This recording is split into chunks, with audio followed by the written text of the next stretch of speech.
जे भीष्माने आता त्याला आठवण करून दिले होते पाण्याच्या देणगीबद्दल बोलताना भीष्माचा आवाज अधिक उत्साही झाला. तो म्हणाला, पिल्यापेक्षा अन्न श्रेष्ठ असू शकते किंवा नसूही शकते, परंतु पाण्यातून उगम पावणाऱ्या गोष्टींच्या मदतीशिवाय काहीही अस्तित्वात राहू शकत नाही. सर्व ग्रहांचा स्वामी म्हणजे सुप्रसिद्ध सौ पाण्यातून उगवला आहे. अमता आणि युधिष्ठिरच्या उपस्थितीत भीष्माने प्राचीन काळापासून सर्मिल नावाच्या ब्राह्मणाबाबत आणि मतांचा शासन यमाशी झालेल्या त्याच्या भेटीबद्दल एक कथा सांगण्यास सुरुवात केली. ही कथा गंगा आणि यमुना नद्यांच्या मध्ये वसलेल्या पर्णास शहरात उलगडली, जिथे अनेक विद्वान ब्राह्मण राहत होते. की दिवशी यमाने काळ्या रंगाचे रतनदी डोळे आणि कावळ्यासारखे उभे केस असलेला एक संदेश पाठवला, जो मानसिक शांतता आणि वेदांवर प्रभुत्व मिळवण्याच्या प्रयत्नासाठी प्रसिद्ध असलेल्या सर्मिलला आणण्यासाठी. तथापि संदेशवाहकाने त्याला आज्ञा दिल्याप्रमाणे उलट केले.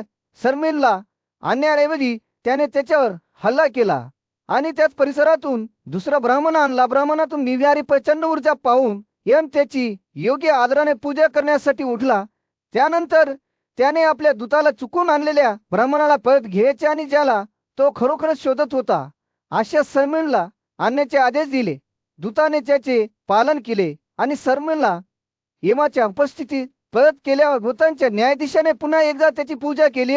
सर्मिलशी संवाद साधत त्याला विविध भेटवस्तूंशी निगडीत गुणांची माहिती देत त्याने त्यांच्या गुणांची स्तुती करून सुरुवात केली, असे म्हणत की त्यांची भेट चिरस्थायी गुण उत्पन्न करते आणि प्रत्येक प्रसंगी, विशेषतः वैशाख महिन्याच्या पौर्णिमेच्या वेळी केली पाहिजे. त्याने पाण्याची भेटवस्तू बनवण्याचे महत्त्व, पिण्याच्या पाण्यासाठी विश्रांतीची ठिकाणे स्थापन करणे, तलाव खोदणे आणि प्रकारे गगन ठिकाणी जीव देणे यावरही भर दिला. यमाने भेटवस्तू देण्याचे श्रेष्ठतेवर प्रकाश टाकणे सुरू ठेवले, विशेषतः जेव्हा शुद्ध अंतकरणाने आणि धर्मग्रंथांच्या नियमानुसार केले जाते. त्याने नमूद केले की रत्नांची भेट देखील अत्यंत गुणकारी आहे, विशेषतः जर ती यज्ञ करण्याच्या दिशेने जाते किंवा आत्मसंयम पाळणाऱ्या ब्राह्मणाला दिली जाते. यमाने भेटवस्तू देण्याच्या गुणवत्तेवरील आपले प्रवचन संपवताना त्याने आपल्या विवाहित पत्नीशी लग्न करण्याचे आणि संतती वाढवण्याचे महत्त्व सर्मिलला सांगितले. त्याने यावर जोर दिला की सर्व अलिग्रहांपैकी पुरुष समस्या ही सर्वात मौल्यवान मानली जाते, कारण यामुळे एखाद्याची वंशावळ आणि वारसा टिकून राहील याची खात्री होते. शहाणपणाचे हे शब्द त्याला देऊन यमाने सर्मिलला त्याच्या निवासस्थानी परत जाण्यास आणि त्याला मिळालेल्या शिकवणुकीनुसार भेटवस्तू देण्यास सांगितले. घरी परतल्यावर सर्मिलने यमाच्या सूचनांचे पालन केले आणि त्याला शिकवण्यात आलेल्या सद्गुणाचे पालन करणे सुरू ठेवले. भीष्माने भेटवस्तू देण्याच्या गुणवत्तेचे वर्णन करून आपल्या कथेचा समारोप केला की हे जगातील एक जुर्मे कृत्य आहे, परंतु जे प्रामाणिकपणे आणि भक्तीने त्यात गुंतलेले आहेत त्यांना मोठे बक्षीस मिळते. त्याने युधिष्ठिराला धर्मग्रंथांच्या नियमानुसार भेटवस्तू देण्यास आणि गुण आणि समृद्धी आणणारे गुण जोपासण्यास प्रोत्साहित केले.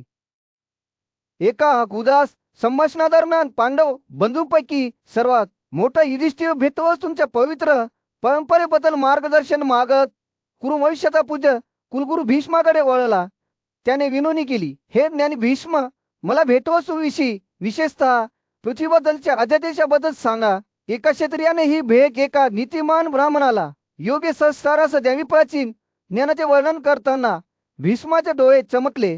प्रिय युधिष्ठिर, 3 भेटवस्तू आहेत ज्यात समान गुण आहेत: गायन, पृथ्वी आणि ज्ञान. जो त्यांच्या शिष्यांना वैदिक शिकवण देतो तो पृथ्वी किंवा गायन भेटवस्तू देण्या इतकेच गुण प्राप्त करतो. तो थांबला. त्याचा आवाज सतीचा सूर घेत होता. गाय सर्व प्राण्यांच्या माता म्हणून पूजले जाते, सर्व प्रकारचे सुख देते. समृद्धीची इच्छा असलेल्या व्यक्तीने नेहमीच गायन भेटवस्तू दिल्या पाहिजे. भीष्म बोलत असताना हवा एखाद्या अलौकिक ऊर्जेने भरलेली दिसत होती. जेव्हानी स्वतः बैलांना मारण्यासाठी बकऱ्यांचा वापर केला आणि यज्ञासाठी पृथ्वी नांगरली, त्याने स्पष्ट केले. तथापि इतर सर्व कृतीमध्ये बैलांना कधीही मारणे किंवा चाकाने मारणे आवश्यक नाही. त्याच्या शब्दांनी पवित्र विधी आणि गायीच्या श्रद्धेची स्पष्ट चित्रे रंगवली. युधिष्ठिराला कुतूहल वाटू लागले. त्याने भीष्माला भेटवस्तू म्हणून देण्यास पात्र असलेल्या गायींची वैशिष्ट्ये समजावून सांगण्यास सांगितले. मी अशा गुराढोरांना कसे ओळखू, त्याने विचारले, आणि हे पवित्र प्राणी स्वीकारण्यास पात्र कोण आहेत? भीष्माची अभिव्यक्ती गंभीर झाली. त्याचा आवाज सौंदर्याचा झाला. जो पापी, लोभी किंवा असत्यवादी आहे त्याला कधी गाय देऊ नये. तो म्हणाला, जो पित्रे आणि देवतांचा आदर करत नाही त्याला कधी देऊ नये. तो थांबला आणि नंतर एका योग्य ब्राह्मणाला गायी भेट देऊन मिळवलेल्या अफाट गुणवत्तेबद्दल बोलला. अशा व्यक्तीला 10 गायी देऊन एखादी व्यक्ती मोठ्या आनंदाची असंख्य क्षेत्रे प्राप्त करते जसं सूर्य मावू लागला आणि त्या दिवसावर एक उज्ज्वल प्रकाश पडू लागला. तसंच ते भीष्मच्या शब्दांनी शहाणपण आणि करुणेचे चित्र उलगडले. तो 3 स्तराबद्दल बोलला.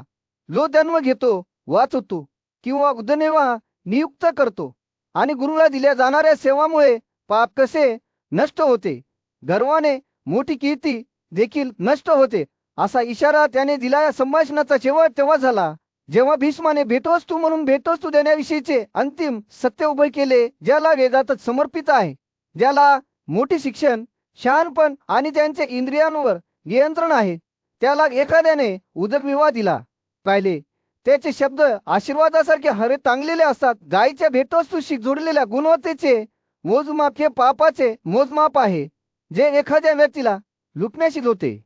एका गूढ कथेच्या दरम्यान भीष्माने पिढ्यानपिढ्या चाललेली ते कथा सांगण्यास सुरुवात केली. ती प्राचीन काळापासून न्यायी शासक असलेल्या राजा नृगाची होती, ज्याने एक गंभीर चूक केली होती, ज्यामुळे शेवटी त्याच्या नशिबावर शिक्कामोर्तब झाली. ही कथा एका दूरच्या प्रदेशात उलगडली, जिथे यादव कुळातील तरुणांचा एक गट गवत आणि वेलांच्या गुंफणाखाली लपलेल्या जुन्या विहिरीत अडखळला. त्यातून पाणी काढण्याचा प्रयत्न करत असताना त्यांना त्याच्या खोल भागात अडकलेला एक मोठा सर्गा सापडला. त्या प्राण्याची विशालता एका छोट्या टिकडीशी तुलना करता येईल असे म्हटले जात होते आणि तरुणांनी त्याला वाचवण्याचा निर्धार केला होता. अनेक अयशस्वी प्रयत्नानंतर त्यांनी द्वारकाचा पूज्य राजकुमार कृष्णाची मदत मागितली. कृष्णाचे वडील वासुदेव घटनास्थळी पोहोचले आणि काळजीपूर्वक विहिरीतून सर्गा काढला. त्यांना आश्चर्य वाटले की हा प्राणी राजा नृगाचा स्वतःचा आत्मा असल्याचे उघड झालेल्या प्रकटीकरणामुळे कृष्णाला कुतूहल वाटले आणि त्याने नृगाच्या भूतकाळातील कृतींची चौकशी केली. राजाने स्पष्ट केले की त्याने आयुष्यभर असंख्य यज्ञ आणि चांगली कृत्ये केली आहेत, परंतु त्याने एक मोठी चूक देखील केली आहे. एका ब्राह्मणाची गाय जी त्याच्या मालकाच्या घरातून पळून गेली होती, ती मृगाच्या कळपात घुसली होती. जेव्हा खऱ्या मालकाने गायीवर दावा केला तेव्हा मृगाने शेकडो हजारो इतर गायींची अदलाबदल करण्याचा प्रयत्न केला, परंतु ब्राह्मणाने त्याचे स्वातंत्र्य आणि स्वयंपूर्णता दर्शवत नकार दिला. जरी भेट म्हणून सोने, चांदी, घोडे आणि रथ अर्पण करूनही मृगाने गाय मिळवण्याचा प्रयत्न सुरू ठेवला, तथापि ब्राह्मणाने ठामपणे नकार दिला, असे म्हणत की तो राजांकडून दान स्वीकारत नाही. जसजसा काळ गेला तसच मृगाचे गायीबद्दलचे वेळ वाढले आणि अखेरीस त्याने ती परवानगी न घेता घेतली. त्याच्या मृत्यूनंतर राजा मृगाने मृत्यूचा देव असलेल्या यमाच्या उपस्थितीत स्वतःला पाहिले. यमाने त्याला सांगितले की त्याच्या कृतीमुळे दुहेरी पाप झाले आहे. सर्व व्यक्तींचे संरक्षण करण्याची त्याची शपथ मोडणे आणि ब्राह्मणाचे जे काही आहे ते घेणे.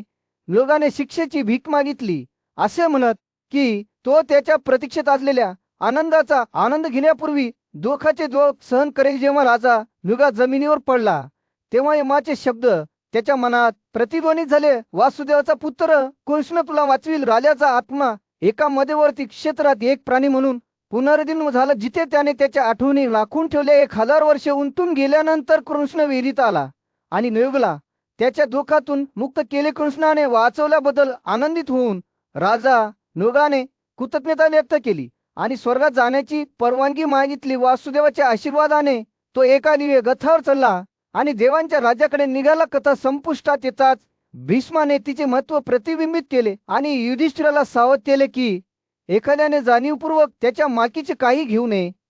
एका शांत जंगलात ज्ञानी आणि न्यायी राजा युधिष्ठिर पूज्य ऋषी भीष्म यांच्या चरणी बसला.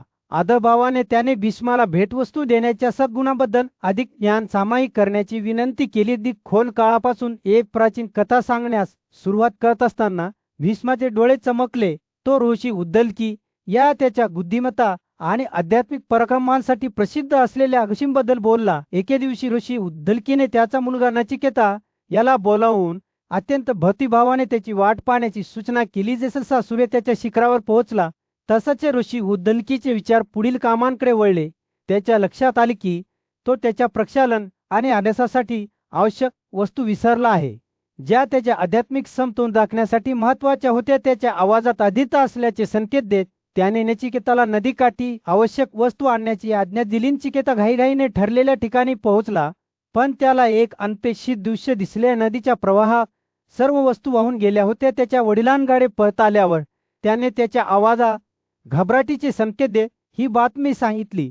आधीच भूक, तहान आणि थकव्याने घासलेले घोशी उदलकी या घटनेमुळे आश्चर्यचकित झाल्यास यमाला भेट असे म्हणत त्याने नचिकेताला शाप दिले आणि अचानक त्याच्या रागाचा उद्रेक झाला. हे शब्द नशिबासाठी एक आव्हान असल्यासारखे हवेत टांगलेले होते. नचिकेता निर्लज्जपणे विनवणीत त्याच्या हाताशी जोडला गेला आणि क्षमा मागितली, परंतु घोशी उद्दलकीने त्याचा शाप मागे घेण्यापूर्वीच नचिकेतची जीवनशक्ती कमी होऊ लागली. तरुण घोशी पृथ्वीवर स्थिर अवस्थेत असताना त्याचे वडील दुःखाने भारावून गेले. ते त्यांच्या मुलाच्या बाजूला जमिनीवर पडले. घटनेच्या दुःखद वळणावर विलाप कधीवर जात होता आणि जसजशी रात्र जात होती घोशी उदलकीचे अश्रू नचिकेता यांना पुन्हा जिवंत करत होते. हलक्या पावसानंतर अंकुरलेल्या बियांसारखे तरुण घोशी पुन्हा शुद्धीवर आलेशी उद्दलकी अतिशय आनंदित झाले. परंतु त्यांच्या मुलाच्या अचानक पुनःप्राप्तीमुळे ते गोंधळून गेले. त्यांनी नचिकेता यांना विचारले की त्यांनी त्यांच्या कृतींद्वारे काही योग्यता प्राप्त केली आहे का. तरुण घोशींनी यम साम्राज्याचा आपला प्रवास सांगितला, जिथे ते स्वतः मृतांच्या राजाशी भेटले. सौम्य स्मित हास्याने यमाने नचिकेताचे स्वागत केले आणि त्याला त्याच्या सल्लागारांमध्ये बसण्याची संधी दिली. ते संवाद साधत असताना नचिकेता यांनी भेटवस्तू देणाऱ्यांसाठी राखून ठेवलेल्या प्रदेशाबद्दल चौकशी केली. या उदात्त मार्गाचे अनुसरण करणाऱ्यांना ज्या चमत्काराची प्रतीक्षा होती ते नचिकेताला सांगताना यमाचे डोळे चमकले. हृदयतेने सुशोभित आणि उदात्त घोड्यांनी सुसज्ज असलेल्या एका भव्य वाहनावर तो नचिकेता याला घेऊन गेला. ते आकाशात उड्या मारत असताना त्यांना असंख्य हवेली दिसल्या. राजाभोवती सूर्य मावळत होता. युधिष्ठिरभोवती जमलेल्या सभेवर एक उबदार नारिंगी प्रकाश पडत होता. आपले पूज्य आजोबा भीष्माकडे वळत असताना त्या तरुण राजाचे डोळे कुतूहलाने चमकले. आजोबा, युधिष्ठिर म्हणाला, तुम्ही मला महान वशी नचिकेता आणि गायीच्या भेटवस्तूंचे महत्त्व सांगितले आहे. तुम्ही राजा नृगाच्या दुःखद भवितव्याबद्दलही बोलात, ज्याला त्याच्या उल्लंघनासाठी एक शक्तिशाली सणा म्हणून फिरण्याचा शाप देण्यात आला होता. परंतु अशा भेटवस्तू देणाऱ्यांसाठी राखीव असलेल्या प्रदेशांबद्दल मला अजूनही शंका आहे. युधिष्ठिराने पुढे जावे म्हणून भीष्माने मान डोलावली. तेव्हा त्याचे डोळे आनंदाने चमकले. मला या प्रदेशांबद्दल अधिक जाणून घ्यायचे आहे. युधिष्ठिर म्हणाला, आणि ते कोणत्या प्रकारची समृद्धी आणतात आणि चिंतेपासून मुक्त होऊन लोक त्यांच्यापर्यंत कसे पोहोचू शकतात. गायीचा दाता त्याच्या देणगीची फळे किती काळ उपभोगतो. भीष्म हसला आणि त्याने मान डोलावली आणि देवाचा राजा सक्राला संभाषणात सामील होण्यासाठी इशारा केला. सक्राचे भव्य रूप त्याच्या आसनावरून वर आले आणि तो भीष्माकडे श्रद्धेने गेला. आजोबा, तो म्हणाला, मला देखील या प्रदेशांबद्दल शंका आहे.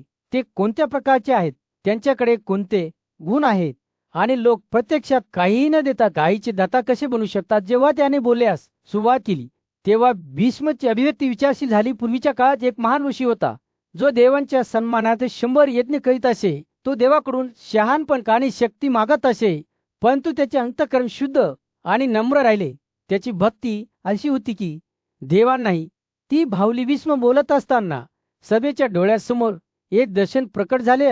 सोनेरी प्रकाशाचा एक विशाल विस्तार, जिथे प्राणी आतील तेजाने चमकले. ज्याने स्वर्गातील समुद्रा मागे टाकले. ते प्रदेश आहेत जे भेटवस्तू देणाऱ्या लोकांसाठी राखीव आहेत. भीष्म पुढे म्हणाले, ते देवांच्या क्षेत्राच्या पलीकडेही जातात आणि त्यांचे रहिवासी अतुलनीय तेजाने चमकतात. भीष्माचे शब्द ऐकून सक्राचे डोळे विस्मयाने रुंदावले. सक्राने कुतूहलाने भरलेल्या त्याच्या आवाजात विचारले, गायीच्या भेटवस्तूंच्या बाबतीत कोणत्या प्रकारचा दक्षिणा प्रतिष्ठित मानला जातो. भीष्म गुढपणे हसला. अरे, ती आणखी एक कथा असेल. तो म्हणाला. त्याचे डोळे अद्याप उघड न झालेल्या रहस्यांनी चमकले होते. सभा लक्षपूर्वक ऐकत असताना भीष्माने प्राचीन शहाणपण आणि गूढ ज्ञानाची एक कथा विन्यास सुरुवात केली, जी त्यांना त्यांच्या स्वतःच्या भक्ती आणि आत्मशोधाच्या मार्गावर मार्गदर्शन करेल. देवांच्या क्षेत्रात शहाणा आणि आदरणीय घोशी चिंतनशील अवस्थेत बसला होता. त्याचे डोळे विश्वाच्या विशाल विस्ताराकडे पाहत होते. त्याच्यासमोर देवतांचा राजा पराक्रमी इंद्र हजारो डोळ्यांनी उभा होता, ज्याने सर्व पाहिले. आजोबा बोलले. त्यांचा आवाज उन्हाळ्याच्या दिवशी सौम्य वाऱ्यासारखा होता. हे इंद्र, मी अनेक आश्चर्यकारक प्रदेश पाहिले आहेत, जे अगदी तुमच्या स्वतःच्या भेदक नजरेसाठी देखील अदृश्य आहेत. हे क्षेत्र केवळ सत्य आणि सद्गुणांचा पाठपुरावा करण्यासाठी समर्पित नीतिवान जीवन जगणाऱ्यांसाठी उपलब्ध आहेत. घळसाये पुढे म्हणाले, या पवित्र भूमीवर वेळ स्वतः निलंबित आहे आणि क्षय आणि मृत्यूचा कोणताही प्रभाव नाही. हवा शुद्ध आहे, वाईट किंवा रोगाच्या कलंकापासून मुक्त आहे. तेथे राहणारे पक्षी ते कल्पना करू शकतील अशा प्रत्येक इच्छेने आशीर्वादित आहेत. त्यांची अंतःकरणे आनंदाने आणि समाधानाने भरलेली आहेत. तलाव, नद्या, जंगले आणि हवेली या क्षेत्रांमध्ये भरपूर आहेत. सर्व प्राण्यांना पाहण्यासाठी पृथ्वीवरील स्वर्ग आहे नात्वाच्या शब्दांनी इंद्राच्या मनात जिवंत चित्रे काढली, ज्यामुळे त्याच्या स्वतःच्या विश्वातील प्रवासाच्या आठवणी जाग्या झाल्या. ऋषी या प्रदेशात राहणाऱ्या लोकांच्या गुणांचे वर्णन करत असताना त्याने लक्षपूर्वक ऐकले. पुरुष आणि स्त्रिया ज्यांनी करुणा, क्षमा आणि त्यांच्या शिक्षकांप्रती भक्तीचे जीवन जगले होते. अभिमान आणि अहंकारापासून मुक्त असलेल्या या व्यक्तींनी पवित्र भूमीवर राहण्याचा अधिकार मिळवला होता. आजोबांचा आवाज अधिक तीव्र झाला. हे इंद्र, ज्यांनी व्यभिचार, खून, खोटेपणा किंवा ब्राह्मणांप्रती क्रूरता कसे गंभीर अपराध केले आहेत, ते कधीही हे अद्भुत क्षेत्र पाहणार नाही. तसेच ज्यांना कपटीपणा, कृतज्ञता किंवा पवित्र कायद्याप्रती अनादराने कलंकित केले आहे, त्यांना ते कधी पाहणार नाहीत. हे मला तुम्हाला सांगावेच लागेल. आजोबांनी बोलणे संपवल्यावर इंद्राचे विचार गायीच्या भेटवस्तू देणाऱ्यांच्या गुणवत्तेकडे वळले. ऋषींनी हे उघड केले होते की अशा कृत्यांना आनंदाच्या शाश्वत क्षेत्रांनी पुरस्कृत केले गेले होते, जे केवळ सत्य आणि धार्मिक जीवन जगले होते. जो एक गाय देईल, आजी म्हणाली, ज्याने 1000 गाय दिली आहे त्याच्या बरोबरीची असेल. आजोबाचे शब्द ऐकून इंद्राचे मन आश्चर्याने भरून गेले. त्याला जाणवले की गायीच्या भेटवस्तू देण्याचे गुण केवळ ब्राह्मणापुरते मर्यादित नाहीत, तर क्षत्रिय आणि वैश्य देखील अशा कृत्यांद्वारे मोठे गुण मिळवू शकतात, जर ते शुद्ध अंतःकरणाने आणि सत्याच्या भक्तीने केले गेले असते. जसे जसे संभाषण संपुष्टात येत होते, तसंच नातवाने गायीचा आदर करण्याच्या महत्त्वावर भर दिला. एखाद्याने कधी ब्राह्मणाला अयोग्य भाषणाने संबोधित करू नये असा इशारा त्यांनी दिला. कोणीही विचाराने किंवा कृतीने गायीची हानी करू नये. ऋषीने असे म्हणत समारोप केला की ज्यांनी गायीबद्दल करुणा दाखवली त्यांना 10 वर्षे आणि त्याही पलीकडे अमर्याद आनंद मिळेल. शांततेत द्विक्षेत्रा देवाचा पराक्रमी राजा इंद्राने आपल्या पूज्य आजीकडून मार्गदर्शन मागितले. त्याच्या मनात काही काळापासून भारावलेल्या एका प्रश्नाने त्याची उत्सुकता वाढली होती. ज्यांनी चुकीच्या हेतूने गायी चोरल्या किंवा विकल्या त्यांना काय परिणाम भोगावे लागले. शहाणा आणि सर्वज्ञ आजीने इंद्राच्या चौकशीकडे लक्षपूर्वक लक्ष दिलेले जसा सूर्य आकाशात चमकू लागला, तसंच से आजोबा गोरक्षणाच्या पवित्र तत्वाचे उल्लंघन करणाऱ्यांच्या कथा सांगण्यास सुरुवात केली. ते अशा व्यक्तींबद्दल बोलले ज्यांनी लोभ किंवा लाजाळूपणामुळे त्यांच्या गायी संपत्तीसाठी विकल्या किंवा अन्नासाठी त्यांची कत्तल केली. या गुन्हेगारांना आजीने घोषित केले की ते शाश्वत होते. तितकेच भयाला भाग्य भोगावे लागेल. वध केलेल्या गायीच्या शरीरावरील प्रत्येक केसासाठी ते इतकी वर्षे नरकात सोडून जातील. इंद्राने आजीचे शब्द लक्षपूर्वक ऐकले. त्याचे मन या उल्लंघनांच्या गंभीरतेशी झुंज देत होते. आधी त्याला प्रबोधन करत राही आणि स्पष्ट करत राहिली की ज्यांनी केवळ गायींची कत्तल करण्यास परवानगी दिली किंवा त्यांचे मांस खाल्ले ते देखील तितके दोषी होते आणि गुन्हेगारांप्रमाणेच त्यांनाही त्रास सहन करावा लागेल. आजीने जोर देऊन सांगितले की त्याचे परिणाम केवळ व्यक्तीपुरते मर्यादित नव्हते, तर त्याचे कुटुंब आणि नातेवाईकांना देखील लागू होते. जेव्हा इंद्राने ही शिकवण आत्मसात केली तेव्हा त्याला देण्यात येत असलेल्या प्राचीन शहाणपणाबद्दल त्याच्या मनात भीती आणि श्रद्धेची भावना निर्माण झाली. त्याला जाणवले की गोरक्षणाचे मूल्य केवळ नश्वर आकलवी शक्तीच्या पलीकडे गेले आहे, जे मानवी समजूतदारपणाच्या क्षेत्राच्या पलीकडे गेले आहे. आजीचे शब्द युगानुयुगे प्रतिध्वनित होत गेले, इतिहासाच्या मार्गाला आकार देत गेले आणि नीतिमान राजे आणि ऋषीच्या पिढ्यांना मार्गदर्शन करत गेले. इंद्राच्या चौकशीची कथा युगानुयुगे पुढे सरकली, एक पवित्र परंपरा जी प्रत्येक पिढीसह पुढे सरकत राहिली. अयोध्येचा राजा दशरथ याला इंद्राकडून हे ज्ञान मिळाले आणि त्याने ते त्याचा मुलगा रामाला दिले, ज्याने ते रानात राहत असताना त्याचा भाऊ लक्ष्मणाला दिले. त्या पूज्य ऋषींनी हे ज्ञान जपून ठेवले, ते पवित्र मानले आणि ते त्यांच्या सेनेतून खाली आणले. जशी गोरक्षणाची कथा दूरदूरपर्यंत पसरली तसंच त्याचे महत्त्व केवळ नश्वर आक्रमणापुरते मर्यादित नव्हते. प्राचीन काळातील ज्ञानी आणि नीतिमान राजांनी त्यांच्या गुरूंद्वारे मार्गदर्शित होऊन सर्व सजीवांच्या कल्याणावर त्यांचा किती खोल परिणाम झाला हे ओळखून या शिकवणीचा आदर केला आणि त्यामुळे ही पवित्र परंपरा भरभराटीला येत राहिली, जी येणाऱ्या पिढ्यांसाठी आशा आणि मार्गदर्शनाची दीपस्तंभ ठरल्या. पूज्य परंपरेच्या मध्यभागी भीष्म शहाणपण आणि भक्तीचे एक चमकणारे उदाहरण उभे होते. त्याने युधिष्ठिराला इंद्राच्या चौकशीची कथा सांगितली, आधीच्या शब्दांचे वर्णन केले, जणू ते त्या दिवशी त्याच्या उपस्थितीत बोलले गेले होते. जेव्हा तो बोलत होता तेव्हा त्याचे डोळे आतील प्रकाशाने चमकले, इंद्राला प्रकाशमान करत होते. तर राजवाड्याच्या मैदानावर एक उबदार नारिंगी प्रकाश टाकत सूर्य गच्च्यावर मावळत होता. पांडव बंधूंपैकी सर्वात मोठा युधिष्ठिर त्याच्या नातू भीष्माच्या पायाजवळ बसून धार्मिकतेच्या मार्गावर मार्गदर्शन मागत होता. आजोबा त्याच्या उत्कटतेने भरलेल्या आवाजात युधिष्ठिर म्हणाला, तुमच्या शब्दांनी मला खात्री पटली आहे की जीवनात केवळ कर्तव्यापेक्षा अधिक काही आहे. मला विश्वाचे रहस्य, आपल्या कृतींची फळे आणि सत्वनाच्या मार्गावर आपली वाट पाहणारी बक्षिसे जाणून घ्यायची आहेत. भीष्म जेव्हा बोलू लागला तेव्हा त्याचे डोळे आनंदाने चमकू लागले. तो म्हणाला, धर्मग्रंथानुसार आपले व्रत पूर्ण करणाऱ्यांची आनंदाची शाश्वत क्षेत्रे वाट पाहत आहेत. तो म्हणाला, नियम आणि बलिदानाची बक्षिसे या जगातही दिसतात आणि जे वेदांचा अभ्यास करतील ते येथे आणि ब्रह्मक्षेत्रात आनंदाने खेती. भीष्म बोलत असताना त्याच्या शब्दांनी युधिष्ठिराला चारही बाजूने आश्चर्य आणि मोहात पाडले. त्याने आत्मसंयमाची फळे ते सर्वत्र आनंद कसे आणते आणि ज्याने ते केले ते प्रत्येक शत्रूचा नाश करण्यास कसे सक्षम होते हे स्पष्ट केले. भेटवस्तूपेक्षा आत्मसंयम अधिक गुणकारी आहे. भीष्म म्हणाला, देणगीला भेट दिल्यानंतर क्रोधाला बळी पडू शकतो, परंतु आत्मसंयम असलेला माणूस कधीही डगमगत नाही. म्हणूनच गुणवत्तेच्या बाबतीत आत्मसंयम श्रेष्ठ आहे. आपल्या नातवाचे शब्द ऐकून युधिष्ठिरचे डोळे विस्मयाने मोठे झाले. भीष्माने सांगितलेली बक्षिसे मिळवण्याची त्याची उत्कंठा होती. आनंदाची शाश्वत क्षेत्रे, सर्वत्र आनंद आणि प्रत्येक शत्रूचा नाश करण्याची क्षमता. भीष्माने करुणा आणि दयाळूपणाचे गुण, गुरु आणि शिक्षकांची सेवा करण्याचे फायदे आणि सत्याचे महत्त्व समजावून सांगताना बोलले सुरू ठेवले. सत्य हे सर्वोच्च कर्तव्य आहे असे ते म्हणाले. कोणीही त्याचे उल्लंघन करू नये. क्षितिजाच्या खाली सूर्य बुडाल्याने युधिष्ठिरचे हृदय आश्चर्य आणि उत्कटतेने भरले होते. त्याला माहित होते की त्याच्याकडे शिकण्यासाठी बरेच काही आहे, परंतु भीष्म हा त्याचा मार्गदर्शक असल्याने त्याला भविष्यासाठी आशा आणि आशावाद जाणवला. आजोबा युधिष्ठिर कुजबुजणाऱ्या आवाजात म्हणाला, मला ब्रह्मचार्याबद्दल अधिक सांगा. ते काय आहे आणि त्याचे बक्षीस काय आहे? पुन्हा एकदा बोलल्यास सुरुवात करताच भीष्माचे डोळे आनंदाने चमकले. हे राजा, ब्रह्मचार्याच्या शक्तीमुळे प्रत्येकाची पापे जळतीलच.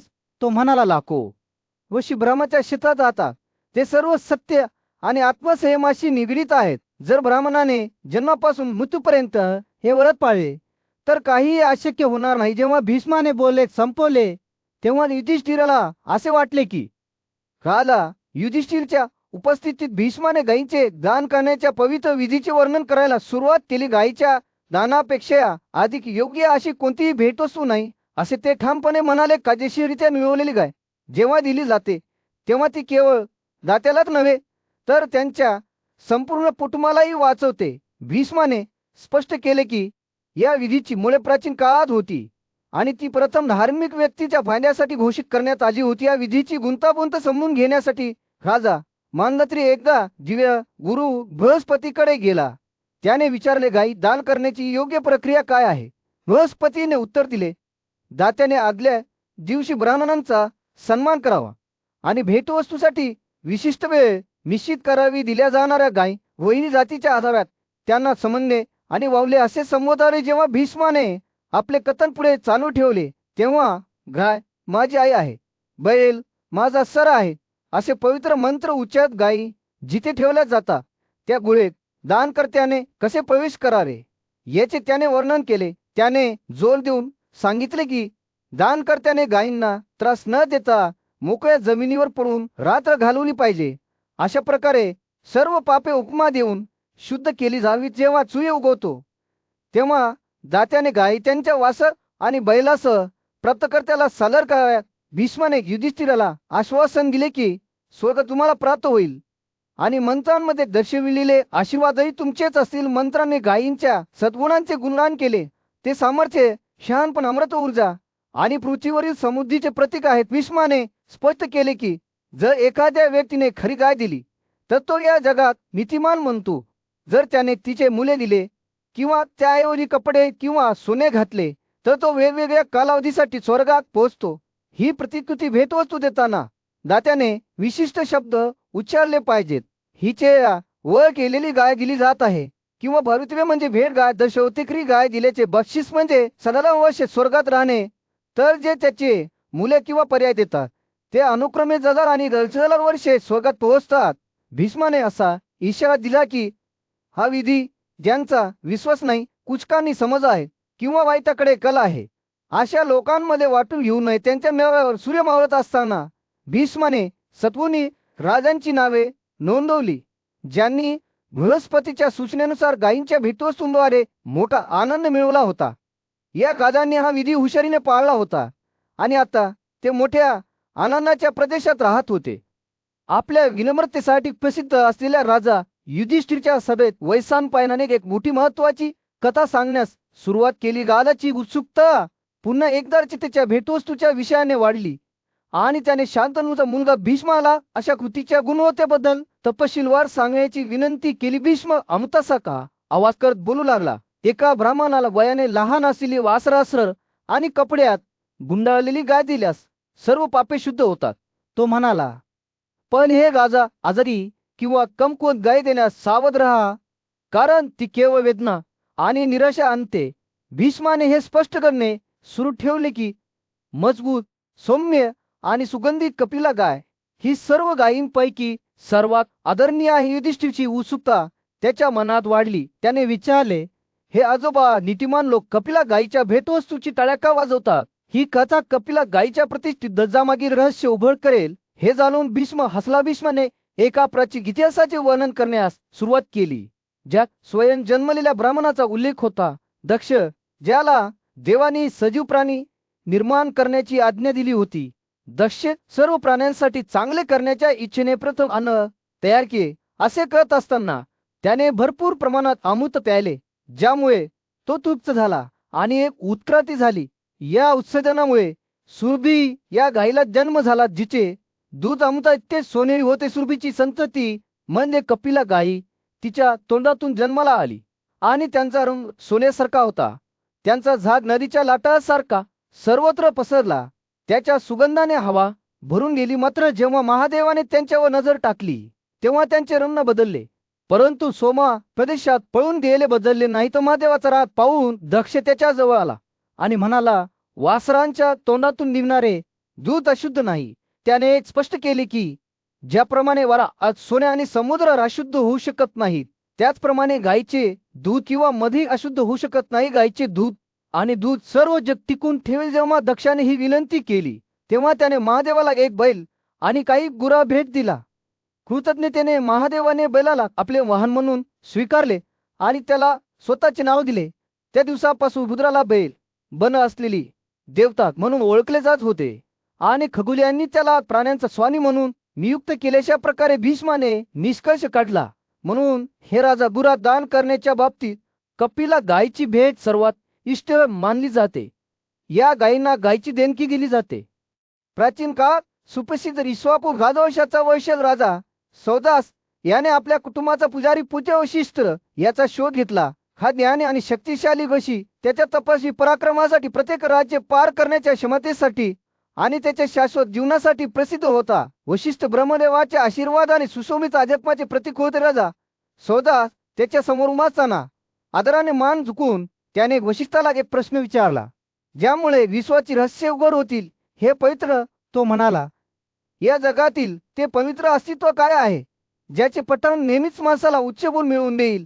राजाचे शब्द धुपासारखे हवेत लटकले.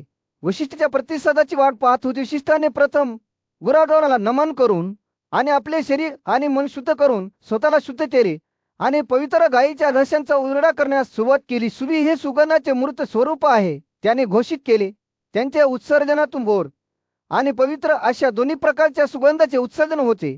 ते सर्व प्राण्यांचे मोठे आश्रयस्थान आहेत, आशीर्वादांचे स्रोत आहेत, जे कधीही कमी होत नाही. तो शिष्ट बोलत असताना त्याचे शब्द मधुमय अमृतासारखे टपकले ज्यामुळे हवेत एक अलौकिक गोडवा भरला. त्याने राजा सौदासाला सांगितले की ससे केवळ प्राणीच नव्हे तर अस्तित्वाच्या रचनेशी जोडलेले जिवंत देवता आहेत. ते भूतकाळ आणि भविष्याची शाश्वत वाढीचा स्रोत आणि समृद्धीचे मूळ दर्शवतात. तो शिष्ट पुढे म्हणाले, गायीला जे काही दिले जाते ते कधीही नष्ट होत नाही. गायी हे सर्वोच्च अन्न आहे, देवतासाठी सर्वोत्तम हनी आहे. स्व आणि वशत नावाचे मंत्र नेहमी गायीमध्ये स्थापित केले जातात. येथे हे गायीमध्ये स्थापित केले जातात आणि त्या बलिदानाचे फळ असतात. त्याच्या शब्दांनी अशा जगाचे एक स्पष्ट चित्र रेखाटले आहे जिथे गायी पवित्र प्राणी म्हणून पूजल्या जात असतात. त्यानंतर ज्ञानी घोषीने राजा सौदासाला सांगितले की ज्यांनी गायीची भेटवस्तू दिली आहे ते सर्व पापे आणि संकटांच्या पलीकडे जातील. त्याने स्पष्ट केले की गायीचे प्रमाण महत्वाचे नाही, तर भेटवस्तू देण्यामागे हेतू महत्वाचा आहे. 10 गायी असलेला माणूस ज्याने 1 गाय दिली त्याला 100 गायी असलेला माणूस ज्याने 10 दिले, किंवा 1000 गायी असलेला माणूस ज्याने 100 दिले, त्याच्या इतकेच गुण मिळाले. विशिष्टचे शब्द उन्हाळ्याच्या दिवशी सौम्य वाऱ्यासारखे होते, जे सुखदायक आणि उत्साहवर्धक होते. त्याने राजा सौदासाला नेहमी गायीची नावे ऐकण्याची, त्यांच्या पुढे आदराने आपले डोके झुकवण्याची आणि त्यांच्या मूत्र किंवा शेणाबद्दल कधीही तिरस्कार न करण्याची सूचना केली. त्याने तूप खाल्ले पाहिजे, उघड्या मातीचा त्याचा पदार्थ म्हणून वापर केला पाहिजे आणि पाण्यात बुडवून शुद्ध केलेल्या शेकोटीवर बसला पाहिजे. विशिष्टाने बोलले. संपवल्यावर राजा सौदासाला आपल्यावर आश्चर्य आणि भीतीची भावना जाणवली. त्याच्या लक्षात आले की पवित्र गाय ही केवळ एक गाय नाही. दूरच्या काळात मोठ्या प्रतिष्ठा मिळवण्याच्या एकेरी इच्छेने गायीचा एक गट तयार केला गेला होता. 1,00,000 वर्षे त्यांनी सर्वात कठोर तपश्चर्या केली. त्यांच्या प्रयत्नांना सर्वोच्च बक्षीस मिळेल याची त्यांना खात्री होती. ते यज्ञात स्वतःला दक्षिणाचे प्रतीक म्हणून पाहायचे आणि त्यांचा असा विश्वास होता की त्यांच्या शेणामध्ये मिसळून पाण्यात स्नान केल्याने लोक पवित्र होऊ शकतात. गायीने त्यांची तपश्चर्या पूर्ण करता सामर्थ्यवान ब्राह्मण त्यांच्या समोर प्रकट झाला आणि त्यांनी मागितलेले वरदान त्यांना दिले. ते तुमच्या इच्छेप्रमाणे होईल, त्याने घोषित केले. अशा प्रकारे तुम्ही सर्व जगाचे रक्षण करता का? फळाचा मुकुट घातलेल्या गायी त्यांच्या तपश्चर्येतून उठल्या आणि भूतकाळ आणि भविष्य या दोन्हींच्या माता बनल्या. त्या दिवसापासून लोकांनी त्यांची समृद्धी सुनिश्चित करण्यासाठी दररोज सकाळी गुराढोरांना आदराने नमन करणे अपेक्षित होते. परिणामी गायी जनाचे असे स्थान बनल्या. त्यांच्या पवित्रतेसाठी आणि सर्व प्राण्यांमध्ये अग्रण्य म्हणून त्यांचा सन्मान केला गेला.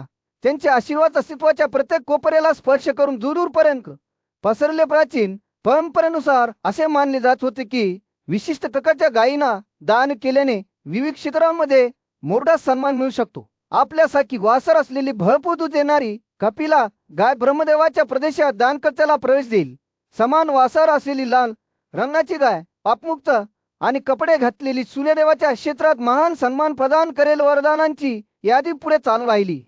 विविध रंगांची गायी, पांढरा रंग गडद रंग, धुरासारखा रंग, फोम सारखा रंग, धुळीचा रंग, सोन्यासारखा रंग, पेंडाचा रंग, लटकलेल्या मांसासह शेमी आणि गौरी. प्रत्येकाने सोम, इंद्र, अग्नियम वरून वायू, कुळेरा, पित्री, विश्वदेव, वासू, साध्या मरुत, गंधर्व, अप्सर, प्रजापती आणि स्वतः स्वर्ग या प्रदेशामध्ये बक्षिसे देण्याचे वचन दिलेलं माणूस नेहमी किनीची भेटवस्तू देत असे. तो स्वर्गात झगमगत्या सौरऊर्जेच्या गाडीवर ढगांमधून विंदतो असे म्हटले जाते. त्याचे स्वागत सुंदर पोशाख आणि अलंकारांनी सुशोभित 1000 कबलीय मुली करतील, ज्या त्याची वाट पाहतील आणि त्याच्या आनंदासाठी सेवा करतील. जेव्हा तो झोपेल तेव्हा त्याचे सांगितले रहस्य, त्यांच्या विनांच्या गोड स्वर, त्यांच्या वलाकींच्या मूर्छता आणि त्यांच्या नुपुरांच्या सुरेल सुराने तो जागतो. ज्या लोकांनी भेटवस्तू दिल्या त्या लोकांनी दिलेल्या गायींच्या शरीरावर जितके केस होते तितकी वर्ष स्वर्गात वासरे केले. त्यांची योग्यता संपल्यानंतर ते पुरुषांमधील एका श्रेष्ठ कुटुंबात जन्म घेतील. त्यांच्या मागील आयुष्यातील आशीर्वाद त्यांच्याबरोबर घेऊन जातील. अशा प्रकारे गाय देण्याची परंपरा भरभराटीला येत राहिली. ज्यांनी त्यांच्या पवित्र तत्वाचा आदर केला त्यांना बक्षीस दिले. प्राचीन भारतातील पवित्र परंपरांमध्ये वैशिष्ट्य एक पूजावशी नेहमी विनम्र गायीच्या सद्गुणांचे कौतुक करायचे. ते म्हणते की गाय ही तूप आणि दुधाचे उत्पादक आहेत. त्यांचे सार आहे, त्या तुपाच्या नद्या आहेत, तुपाच्या कडा आहेत आणि पोषण देणाऱ्या सर्व गोष्टींचे स्रोत आहेत. वैशिष्ट्यासाठी तूप ही केवळ एक वस्तू नव्हती, तर ते जीवनाचे प्रतीक होते. जेव्हा जेव्हा ते गायीचा विचार करता तेव्हा त्यांचे हृदय भक्तीने फुलत्या पवित्र प्राण्यांच्या आशीर्वादांचे आवाहन करत तो अनेकदा स्वतःला शुद्ध करण्यासाठी मंत्राचे पठण करत असे. गायी नेहमीच माझ्या समोर असते, तो म्हणायचा. आणि गायी नेहमीच माझ्या पाठीमागे असते.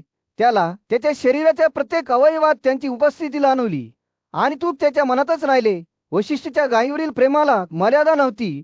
तो त्यांच्यात राहत होता, त्यांच्या सौम्य नम्रतेने वेढलेला होता. क्षितिजावर सूर्य उगवत असताना वशिष्ठ दैनंदिन अपराधांपासून स्वतःला शुद्ध करण्यासाठी एक विधी करत असे. त्यांना विश्वास होता की हे साधे कृत्य सर्वात गंभीर पापे देखील धुवून टाकू शकते. आणि म्हणून आदराने आणि भक्तीने ते दररोज सकाळी आणि संध्याकाळी या पवित्र मंत्रांचे पठण करत असत. गुराढोरांचा सन्मान करणाऱ्यांसाठी बक्षिसे अमरत होती. वैशिष्ट्याने घोषित केले की 1000 गुराढोरांचे दान करते. गंधर्व आणि अप्सरांच्या प्रदेशात सगळी जिथे सोनेरी रालवारे चमकतात आणि दिव्य गंगा स्फटिकासारखे स्वच्छ पाण्याने वाहते, ज्यांनी शास्त्रोक्त विधीनुसार शेकडो हजारो गुराढोरांची भेटवस्तू दिली, त्यांना या जगात अतुलनीय समृद्धी आणि पुढच्या काळात महान सन्मान प्राप्त होतील. बऱ्याच काळापूर्वी राजा सौदास एक न्यायी शासक वशिष्ठीच्या शब्दाने खूप प्रभावित झाला होता. त्याला समजले की गायी हे केवळ प्राणीच नव्हे तर आदरास पात्र असलेले पवित्र प्राणी आहेत. राजाने ब्राह्मणांना मोठ्या प्रमाणात गायीची भेट दिली. असे करताना त्याच्या इंद्रियांना घोकले. त्याच्या कृतीमुळे त्याला पुढच्या जगात मोठी बक्षिसे मिळाली, जिथे त्याला आनंदाचे अनेक क्षेत्र मिळाले. वशिष्ठीचे गायीवरील प्रेम संसर्गजन्य होते आणि जे त्याचे शब्द ऐकायचे ते त्याचे अनुकरण करण्यास प्रेरित झाले. ते देखील या उदात्त प्राण्याचा आदर करू लागले. त्यांचे मुले केवळ उदरनिर्वाहाचे स्रोत म्हणून नव्हे तर विश्वाचे पालक म्हणून ओळखू लागले. आणि अशा प्रकारे ज्या जगात भक्ती आणि आदर सर्वोच्च होता, त्या जगात गाय शुद्ध आणि पवित्र असलेल्या सर्व गोष्टींचे मूर्त स्वरूप बनविशीचे शब्द संपुष्टात येतात. ज्येष्ठ शहाणा भीष्माने वक्राची मान डोलावली. त्यानेही वशिष्ठांची गायीच्या गुणवत्तेविषयीची शिकवण ऐकली होती आणि त्याचे जीवन बदलण्याची त्यांची शक्ती त्याला माहीत होती. त्या उदत्त आत्म्याने जमीन देणारा सौदास हा वशिष्ठाच्या शब्दांनी खरोखरच आशीर्वादित झाला होता आणि त्याच्या गायीच्या भेटवस्तूंनी त्याला देवामध्ये स्थान मिळवून दिले होते. या जगात जिथे सर्व सजीवाबद्दल आदर होता. एक शाद सकाळच्या दरम्यान शहाणा आणि न्यायी राजा युधिष्ठिर त्याच्या नातू भीष्माकडे एक पशवे घेऊन गेला, जो त्याच्या मनात भारावून गेला होता. आजी, तो म्हणाला, पवित्र आणि पूज्य म्हणून इतर सर्व गोष्टींपेक्षा वचन काय आहे? सर्वोच्च पवित्रीकरण निमित्त काय आहे? भीष्माचे डोळे शहाणपणाने चमकले आणि त्याने उत्तर दिले, हे राजा, सर्व प्राण्यांमध्ये सर्वात पवित्र प्राणी आहेत. ते गुण आणि शुद्धतेचे मूर्त स्वरूप आहेत. त्यांच्या दुधामुळे आणि त्यातून बनवलेल्या पवित्र अर्पणामुळे या जगातील सर्व सजीवांना गायी टिकवून ठेवतात. युधिष्ठिराला उत्सुकता लागली आणि त्याने भीष्माला गायींचे महत्त्व समजावून सांगण्यास सांगितले. मला सांगा आजोबा, तो म्हणाला, गायी इतके आदरणीय का आहेत? आपल्या जीवनात त्यांची भूमिका काय आहे? भीष्माने एक जुनी कथा विणायला सुरुवात केली, जी मानव आणि गायीमधील पवित्र बंधाबद्दल सांगते. खूप पूर्वी जेव्हा गायी अजूनही शिंगहीन होत्या, तेव्हा त्यांनी शाश्वत ब्राह्मणाचा शोध घेतला, ज्याने त्यांना वरदान म्हणून शिंगी दिली. आणि अशा प्रकारे त्यांच्या नवीन सामर्थ्याने ते सूर्यासारखे तेजस्वी सौंदर्याने चमकले. जेव्हा भीष्म बोलत राहिला तेव्हा त्याच्या शब्दांनी नश्वर जगाच्या पलीकडच्या क्षेत्राची स्पष्ट चित्रे काढली. त्या पवित्र भूमीवर तो म्हणाला, झाडे, फुले आणि फळांनी सुशोभित आहेत, जी आकाशीय सुगंध सुटतात. माती रत्नांपासून बनलेली आहे, वाळू सोन्याची आहे आणि हवामान असे आहे की प्रत्येक ऋतूची उत्कृष्टता जाणवते. युधिष्ठिर भीष्माने त्या राज्याच्या आनंदाचे वर्णन करताना लक्षपूर्वक ऐकत होता, जिथे नीतिमान लोक आनंदाने खेळत असत आणि त्यांच्या इच्छा पूर्ण करत असत. भीष्म म्हणाला, जे गायी देतात ते अशा प्रदेशांमध्ये पोहोचतात जिथे पुषाक आणि मरुत राज्य करतात. जसजसे संभाषण समाप्त होत गेले, युधिष्ठिराने हे पवित्र क्षेत्र कसे प्राप्त करावे याबद्दल मार्गदर्शन मागितले. भीष्माने त्याला शहाणपणाचे शब्द दिले. एखाद्या गोवांचा आदर केला पाहिजे, त्यांची नम्रतेने पूजा केली पाहिजे आणि त्यांना कधीही दुखावले नाही पाहिजे. भक्तिभावाने गायींची सेवा केल्याने त्यांच्याकडून अमूल्य वरदान मिळू शकते. आणि म्हणून युधिष्ठिर भीष्माने दिलेले ज्ञान घेऊन आपल्या प्रवासाला निघाला. त्याला गायीच्या सन्मानार्थ केले जाऊ शकणारे पवित्र विधी कळले. त्यांचे गौमूत्र आणि दूध पिणे, 3 दिवस तुपावर उदरनिर्वाह करणे आणि पवित्र अग्नीला अर्पण करणे या शिकवणीवर चिंतन करत असताना युधिष्ठिराला जाणीव झाली की आध्यात्मिक वाढीचा मार्ग हे दूरचे स्वप्न नाही, तर त्याच्या आवाक्यात असलेले एक मूर्त वास्तव आहे. प्रत्येक पाऊल पुढे टाकल्यावर त्याला स्वतःला या क्षेत्राच्या जवळ जात असल्याचे जाणवले, जिथे धार्मिकता आणि आनंद सर्वोच्च होते. भयाच्या पवित्र भूमीवर राजा युधिष्ठिराने आपल्या नातू भीष्माकडे शहाणपण मागितले. गायीच्या शेणाचा समुद्री आणि सोनाऱ्याची देवी स्त्री हिच्याशी सखोल संबंध आहे. या आख्यायिकेमुळे राजाची उत्सुकता वाढली. त्याने भीष्माला ही प्राचीन कथा सांगण्यास सांगितले. भीष्माने त्याची कथा सुरू केली. जुन्या काळात स्त्रीचे तेजस्वी रूप गायीच्या कळपावर अवतरले. गायी तिच्या अतुलनीय सौंदर्याने मंत्रमुग्ध झाल्या होत्या. ते तिच्याकडे आदराने गेले आणि विचारले, हे देवी, तू कोण आहेस? तुझी भव्यता पृथ्वीवर अतुलनीय आहे. आम्ही तुझ्या तेजाने आश्चर्यचकित आहोत. कृपया आम्हाला सांगा की तू कोण आहेस आणि तुला आमच्या उपस्थितीत का कंतेसीने स्वतःला सर्व प्राण्यांची प्रेयसी म्हणून प्रकट केले, जी तिच्या परोपकारासाठी दूरदूरपर्यंत ओळखली जाते. ती देवतांनी तिला कसे सोडून दिले होते याबद्दल बोलली. परंतु इंद्र, विवस्वत, सोमविष्णू, वरुण आणि अग्नी या देवांनी तिची काळजी घेतली, जे आता तिच्या उपस्थितीत आनंदित झाले. स्त्रीने घोषित केले, मी त्यांच्या आत राहतो. त्यांना मी हे सांगतो. स्त्रीने घोषित केले, जे मला आश्रय देत नाही त्यांना नाश होतो. धर्म, संपत्ती आणि आनंद हे केवळ शेवट करण्याचे साधन आहे. जेव्हा ते माझ्या साराने भरलेले असतात. काही मात्र देवीचा प्रस्ताव स्वीकारण्यास संकोच करत होती. त्यांनी तिच्या स्वभावाकडे लक्ष वेधले आणि तिला सांगितले की त्यांना तिच्या उपस्थितीची गरज नाही, कारण त्यांना आधीच चांगल्या रूपांचा आशीर्वाद मिळाला आहे. त्यांच्या नकारामुळे ते आश्चर्यचकित झाले, परंतु ती तिच्या विनंतीवर ठाम राहिली. माझा तिरस्कार करणे तुम्हाला योग्य आहे का? तिने विचारले. मला मिळवणे कठीण आहे, तरीही मी तुमच्याकडे मुक्तपणे येतो. ही मन खरी आहे असे दिसते. जेव्हा कोणी स्वतःला शोधल्याशिवाय अर्पण करते तेव्हा त्यांच्याकडे अनेकदा दुर्लक्ष केले जाते. देवीने त्यांना आठवण करून दिली की देव आणि राक्षसांनाही तिची कृपा मिळवण्यासाठी कठोर तपश्चर्या करावी लागते. त्यांच्या बोलण्यात दयाळू असूनही स्त्रीचा प्रस्ताव न स्वीकारण्याच्या त्यांच्या निर्णयावर ते ठाम राहिले. ते विनम्रपणे तिला निरोप देत म्हणाले, हे देवी, आम्ही तुझ्याकडे दुर्लक्ष करत नाही. आम्हाला फक्त तुझ्या उपस्थितीची गरज नाही. या नकारामुळे स्त्री दोघी झाली आणि तिला भीती वाटली की संपूर्ण जग तिची निंदा करेल. मात्र त्यांच्या शब्दांनी प्रभावित होऊन स्त्रीने त्यांचे संरक्षण मागितले आणि या परिस्थितीतून तिला वाचवण्याची विनवणी केली. तिने त्यांच्या शरीराच्या कोणत्याही भागात राहण्याचे वचन दिले. मग ते किती तिरस्करणीय वाटले तरी अगदी त्यांच्या गुदाशासह दयाळूपणा आणि परोपकारासाठी ओळखल्या जाणाऱ्या या गुराख्याने आपापसात सल्लामसलत केली. शेवटी त्यांनी उत्तर दिले, हे देवी, पवित्र आणि शुभ असलेल्या आमच्या लरवी आणि शेणामध्ये तुम्हाला राहण्याची परवानगी देऊन आम्ही तुमचा सन्मान करू. सहित तिला बुराडाचा आश्रय मिळाला आहे हे जाणून खूप आनंदित झाली. तिने स्वतःला त्यांच्या पुढे अदृश्य केले आणि गायीशी केलेला करार मान्य केला. त्यामुळे भीष्म, ऋषी, गंधर्व आणि दिव्य प्राण्यांच्या मेळाव्यात भीष्माने गायीच्या श्रद्धेची पवित्र कथा सांगण्यास सुरुवात केली. त्याने युधिष्ठिराला संबोधित करताना म्हटले की जे लोक गायीच्या तुपाचा वापर करून पवित्र अग्नीला अर्पण करतात ते सर्व प्रकारचे यज्ञ करतात असे मानले जाते. भीष्माने स्पष्ट केले की तुपाशिवाय कोणतेही यज्ञ पूर्ण होऊ शकत नाहीत. बलिदानाचे स्वरूप तुपावर अवलंबून असते आणि म्हणूनच सर्व बलिदानाचे मूळ म्हणून गायीला मानले जाते. सर्व भेटवस्तूंमध्ये गायीचे दान सर्वोच्च मानले जाते, कारण ते पवित्र, शुद्धीकरण आणि पवित्र करणारे प्राणी आहेत. जेव्हा भीष्माने आपली कथा पुढे चालू ठेवली तेव्हा त्याने महाकाय, ब्रह्म आणि इंद्र या आकाशाच्या प्रमुखांमधील प्राचीन आख्यायिकेबद्दल सांगितले. दैत्यांचा पराभव करून 3 विश्वांचा स्वामी बनल्यानंतर सर्व प्राणी समृद्ध झाले आणि खऱ्या धर्माचे पालन केले. ऋषी, गंधर्व, किन्नर, उराळ, राक्षस, देवता, असुर, पंखाचे प्राणी आणि प्रजापती यांच्यासह खगोली प्राणी ब्रह्मदेवाची पूजा करण्यासाठी एकत्र आले. इंद्राने मोठ्या श्रद्धेने ब्राह्मणाला विचारले की देवतांपेक्षाही गायी का श्रेष्ठ आहेत? ब्राह्मणाने उत्तर दिले की इंद्राने नेहमीच गायीकडे दुर्लक्ष केले होते, म्हणून त्याला त्यांच्या गौरवशाली श्रेष्ठतेबद्दल माहिती नव्हती. त्याने स्पष्ट केले की गायी हे बलिदानाचे अवयव आहेत आणि त्याचे प्रतिनिधित्व करतात. त्यांच्याशिवाय कोणतेही बलिदान केले जाऊ शकत नाही. ब्राह्मण पुढे म्हणाला की ही सुरभीची संतती असल्याचे म्हटले जाते, जिने 11,000 वर्षे कैलास पर्वतांच्या छातीवर कठोर तपस्या केली. तिच्या तपश्चर्येमुळे ऋषी आणि नाग देवता जळून खाक झाल्या. ब्राह्मणाने सुरभीला संबोधित केले, हे सुंदर, मी तुझ्या तपश्चर्येने संतुष्ट आहे. हे देवी, तू जे वरदान मागतेस ते माग. सुरभीने उत्तर दिले की तिला वरदानांची गरज नाही. तर ब्रह्मदेवाला प्रसन्न केल्याने तिला आनंद झाला. त्याने तिला अमत्वाचे वरदान आणि 3 विश्वांपेक्षा वरचा प्रदे दिला, ज्याला गोलोक म्हणून ओळखले जाते.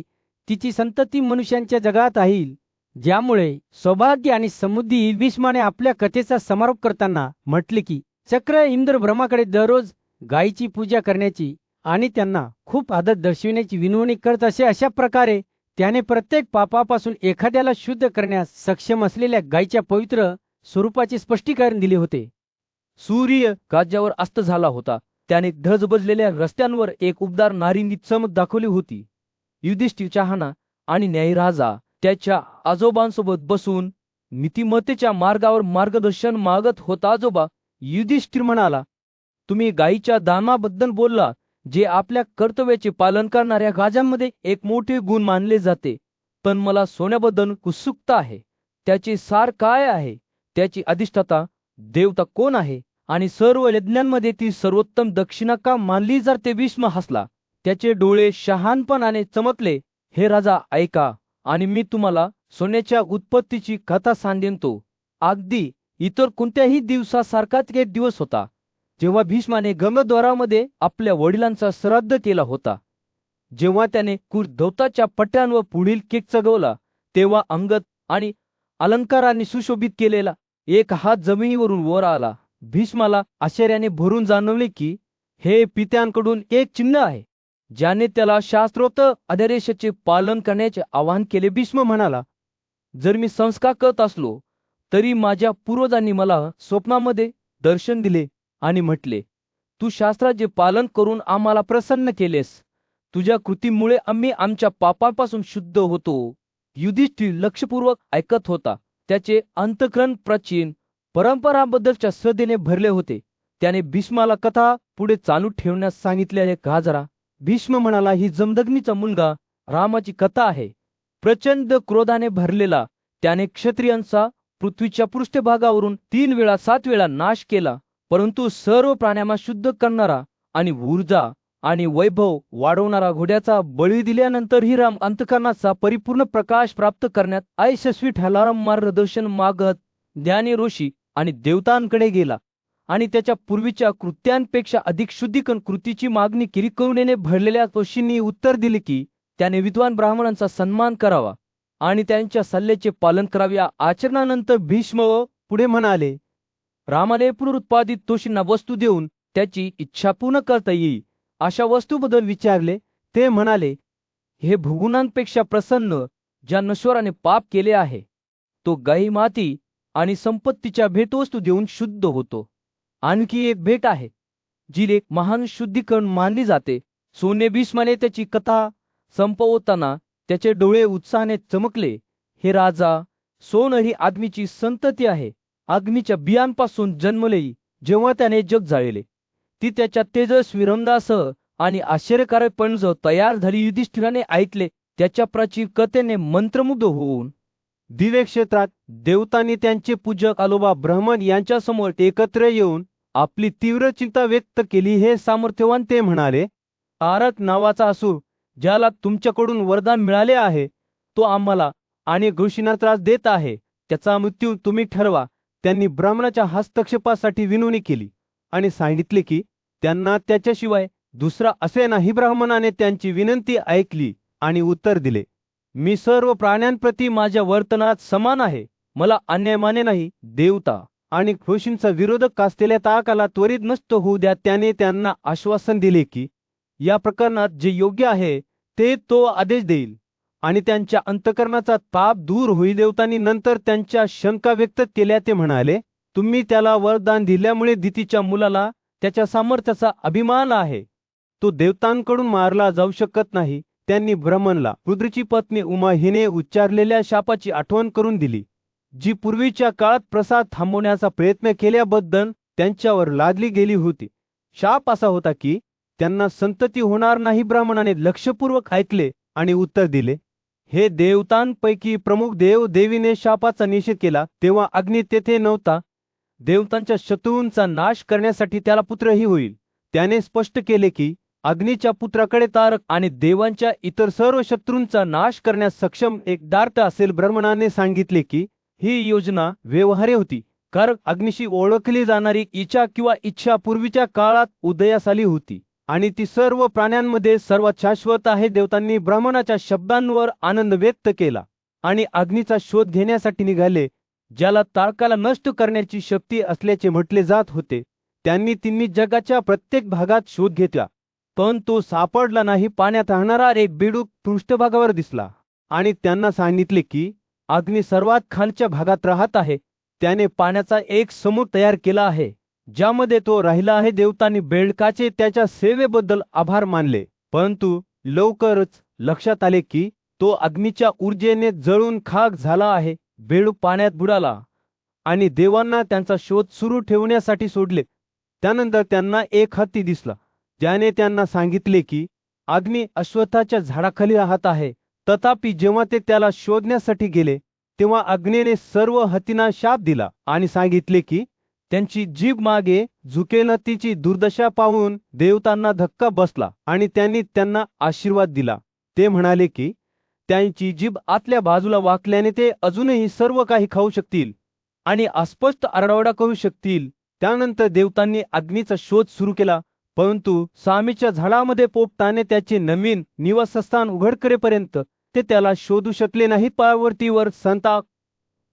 युधिष्ठिरच्या उपस्थितीत भीष्माने तारकाच्या पतनाची कथा सांगण्यास सुरुवात केली. महाराज, तो म्हणाला, तारकाच्या पराक्रमामुळे आणि अग्नीचे बीज फेकून देणाऱ्या गंगेच्या कृतीमुळे देव आणि ऋषी खूप त्रासात होते. पुत्तिका म्हणून ओळखल्या जाणाऱ्या दिव्य स्त्रियांना देवांनी त्या बियांपासून जन्मलेल्या मुलाचे संगोपन करण्यासाठी बोलावले होते. त्यापैकी फक्त या 6 देवीमध्ये अग्नीच्या बियामुळे झालेल्या गर्भधान्याचे पोषण करण्याची शक्ती होती. जसजसा उंच आत्मा असलेला कुमार त्यांच्या गर्भाशयात वाढत गेला, तसतशी त्यांची तीव्र ऊर्जा त्यांच्या शरीराला त्रास देऊ लागली.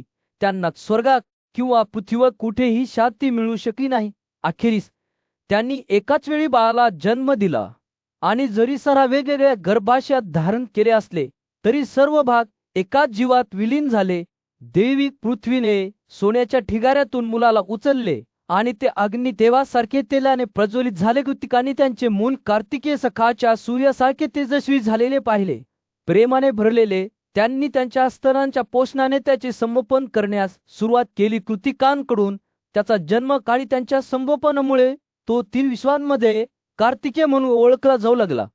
रुद्रच्या बियांपासून उगम पावलेला त्याचे नाव स्कंद आणि कोयत्याच्या जंगलात त्याच्या गुप्त जन्मानंतर गुहा असे ठेवण्यात आले. जसा कुमार मोठा होत गेला तसंच त्यांच्या प्रमुख देवतांसह 33 देवता त्याला पाहण्यासाठी आले. ऋषींनी स्तुतीची स्तुती केली आणि तांडवांनी कुमार नावाच्या त्या मुलाच्या सन्मानार्थ गाणे गायले, ज्याला 6 डोकी 12 डोळे होते आणि तो ब्राह्मणांना समर्पित होता. त्याचे खांदे रुंद होते, त्याला डझनभर बाहू होते आणि त्याचे वैभव अग्नी आणि आदित्यासारखे होते. शिंसर देव त्याला पाहून खूप आनंदित झाले. ते तारकाला आधीच मानत होते आणि त्याचे मनोरंजन करण्यासाठी विविध प्रकारची खेळणी आणि वस्तू आणू लागले. तो लहान मुलासारखा खेळत असताना त्याला विविध भेटवस्तू देण्यात आल्या. गरुडाने त्याला एक मोर दिला, राक्षसाने त्याला एक डुकर आणि म्हैस दिली, अरुणाने त्याला एक कोंब दिला, चंद्रमाने त्याला एक मेंढी दिली, आदित्यने त्याला त्याच्या वैभवाचे किरण दिले, सूर्यने त्याला शेकडो आणि हजारो गायी दिल्या, अग्नीने त्याला एक बकरी दिली, इलाने त्याला फुले आणि फळे दिली, सुदनवानाने त्याला स्वागत दिला, वरुणने त्याला महासागराची उत्पादने दिली आणि इतर खबरीय प्राण्यांनी त्याला सिंह, वाघ, पक्षी, छत्र्या आणि इतर अनेक भेटवस्तू दिल्या. तथापि ताकाने कुमाराला विविध मार्गांनी नष्ट करण्याचा प्रयत्न केला, पण तो अयशस्वी ठरला. अग्नीचा देव पुत्र मोठा झाला आणि कालांतराने तो प्रचंड शक्ती आणि सामर्थ्यवान झाला. पूज्य युधिष्ठिर राजा आणि नीतिमान आत्म्याने शंतनूचा शहाणा मुलगा भीष्माकडून मार्गदर्शन मागितले. त्याच्या आत उत्सुकता पेटत असताना युधिष्ठिराने भीष्माला पित्यांचा किंवा पूर्वजांचा सन्मान करणाऱ्या साध या पवित्र विधीबद्दल विस्ताराने सांगण्यास सांगितले. भीष्माने उदार स्मितहास्याने आपले प्रवचन सुरू केले. हे राजा, लक्षपूर्वक ऐका. तो म्हणाला, कारण मी तुम्हाला साध या आशीर्वाद आणि समृद्धी आणणाऱ्या विधीचे नियम सांगेन. तो पुढे जाण्यापूर्वी आपले विचार गोळा कर. एका क्षणासाठी थांबला.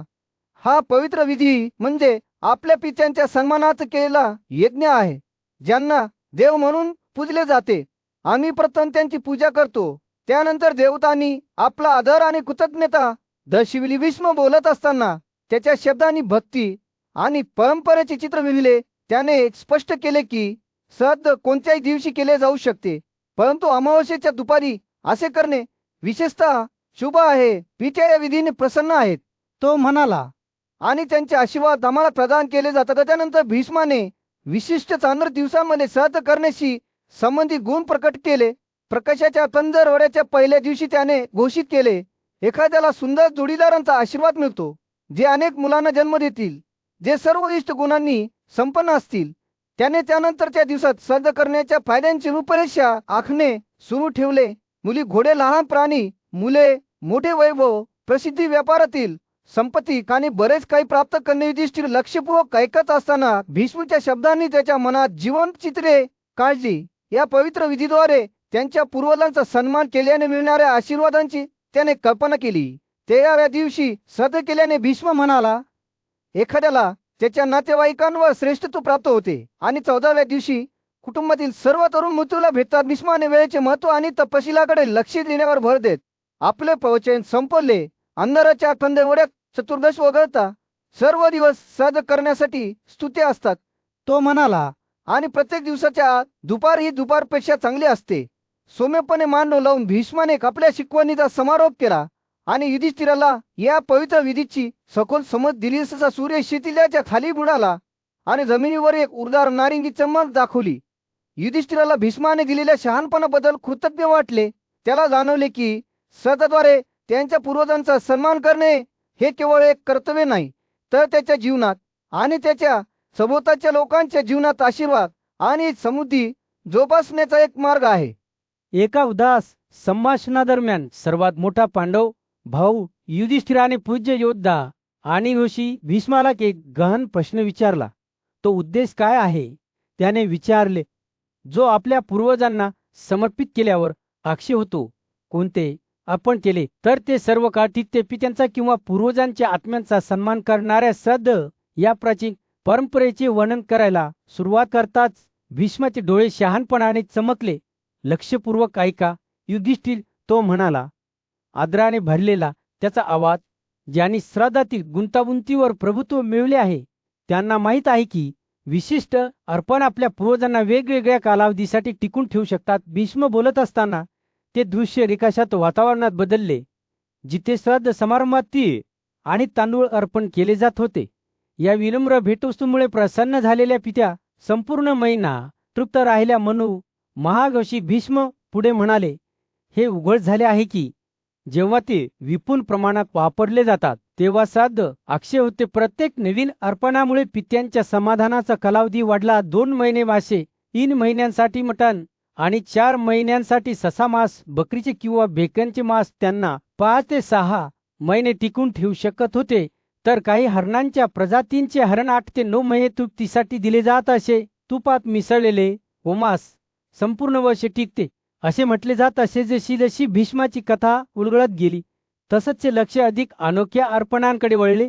वाद्रीनासाचे मांस, जे पित्यांना 12 वर्षे टिकून ठेवू शकत होते, आणि विशिष्ट चांद्र दिवशी गेंड्याचे मांस सादर केले जाते तेव्हा ते अक्षय होते. कालसाका नावाच्या पोथबक आणि कांचन फुलाच्या पाकळ्यांमध्येही ही पवित्र शती होतीच. कोण श्रद्धेच्या क्षणी भीष्माने पित्यांकडूनच पाठवलेले श्लोक सामायिक केले, जसे की महान बुद्धीचा ऋषी सनतकुमाराने त्याला सांगितले होते. या प्राचीन स्तोत्रांमध्ये एखाद्याच्या पूर्वजांचा सन्मान करण्यासाठी विशिष्ट विधींची रूपरेषा होती. घडत पंधरवड्याच्या 13व्या दिवशी माघ नक्षत्राखाली तूप मिसळून पायस अर्पण करणे किंवा व्रताचे पालन करण्यासाठी बकरीचे मांस किंवा कांचन फुलांच्या पाकळ्या अर्पण करणे. युधिष्ठिराने लक्षपूर्वक ऐकल्यावर भीष्माने गया येथे श्राद्ध करण्याच्या महत्त्वावर भर दिला. जिथे पवित्र बनियान वृक्ष उभा होता त्याच्या फांद्यांखाली केलेल्या सर्व अर्पणांना अक्षय बनवण्याचे सांगितले.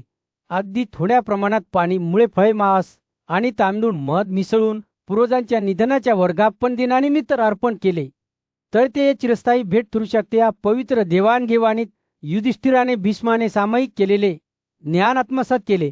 त्याचे हृदय पित्यांप्रती भक्तीने भरलेले होते. जसजसे संभाषण समाप्त होत गेले, उच्च भीष्म युधिष्ठिरासमोर बसला. त्याचे डोळे सखोल शहाणपणाने चमकले. हे युधिष्ठिर, माझे ऐका. त्याने आपला आवाज मंद आणि शांत करत सुरुवात केली. मी तुम्हाला श्राद्धच्या प्राचीन रहस्यांबद्दल सांगेन, जे स्वतः महान देव यमाकडून राजा सासिलाकडे गेले होते. भीष्म बोलत असताना सूर्य क्षितिजाच्या खाली बुडाला आणि सभेला एक उबदार नारिंगी चमक दाखवली. धुपाचा गोड सुगंध आणि झाडांमधून वाहणाऱ्या वाऱ्याच्या कुरकुराने हवा भरून